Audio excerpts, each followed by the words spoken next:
Hey everyone, welcome back to the show. I'm Jenny, and as always, I'm here with Mark, our resident tech guru. Hey Jenny, great to be here. And let me tell you, I'm buzzing today. We've got a topic that's right up my alley, and it's making some serious waves. Oh yeah, I've been seeing the headlines.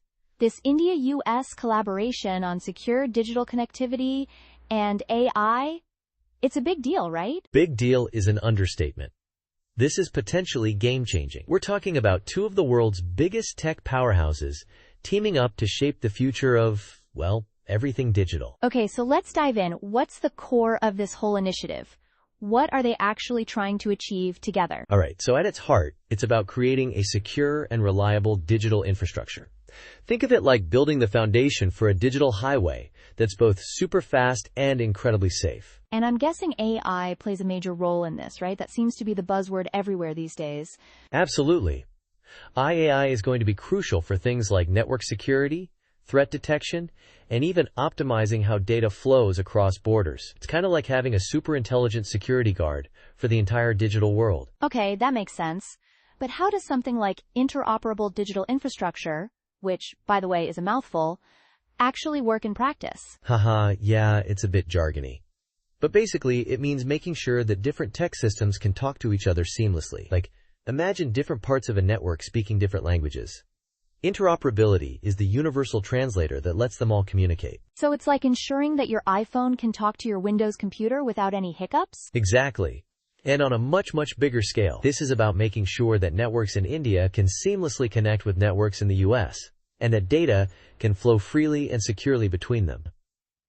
I was reading that Open RAN is going to be huge for this. Open RAN? Remind me what that is again? Right, so Open RAN, or Open Radio Access Network, it's a way of building telecom networks using open, interoperable standards. Think of it like this. Instead of a single company controlling the whole network, different vendors can contribute different parts, and it all works together seamlessly. Oh, that's interesting. So it's like a more collaborative approach to building these networks? Totally. And it has huge implications for security and innovation. They're even setting up an Open RAN Academy in India to promote this. It's a big deal for 5G and 6G networks. Wait, 6G? We're already talking about 6G? I feel like 5G just got here. I know, right? But that's how fast things move in the tech world. And this collaboration is all about looking ahead. They're actually setting up joint task forces for 5G/6G and Open RAN. India's 6G Alliance and the US NextG Alliance are major players. Wow, that's ambitious, to say the least. It sounds like they are really trying to get ahead of the curve. They are. And it's not just about speed, it's also about security.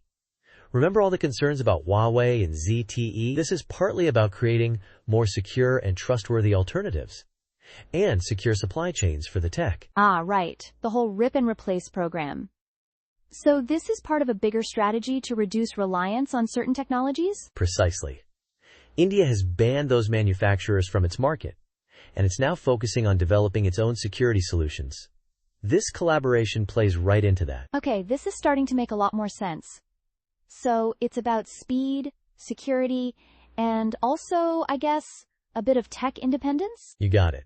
And on the AMI front, they're talking about developing a framework for reciprocal investments. That means making sure that both countries benefit from the AI advancements they make together. That sounds promising.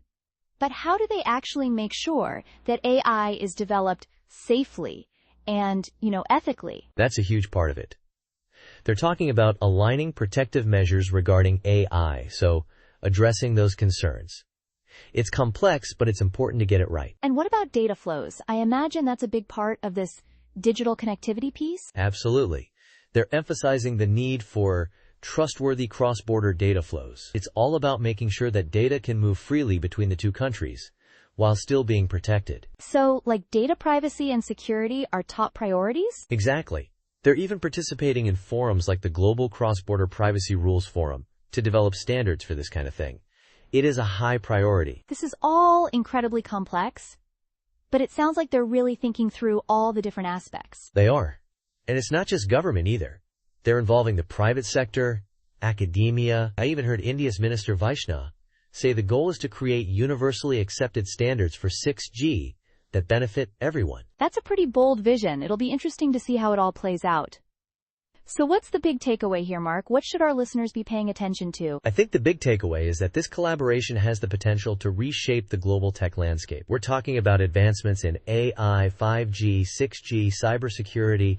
It's all interconnected, and it has implications for everything from our daily lives to national security. Right, it's not just about faster internet speeds, it's about how technology shapes our world, right? Exactly. And this partnership is a sign that both India and the U.S. recognize the importance of working together to create a secure, reliable, and innovative digital future. We should be paying close attention to this. Well, on that note, I think we're about out of time. This has been a fascinating conversation, Mark. Thanks for breaking it all down for us. My pleasure, Jenny. This is the stuff I live for. And to our listeners, keep an eye on this space. It's going to be an exciting ride. Absolutely. Until next time, stay curious, everyone.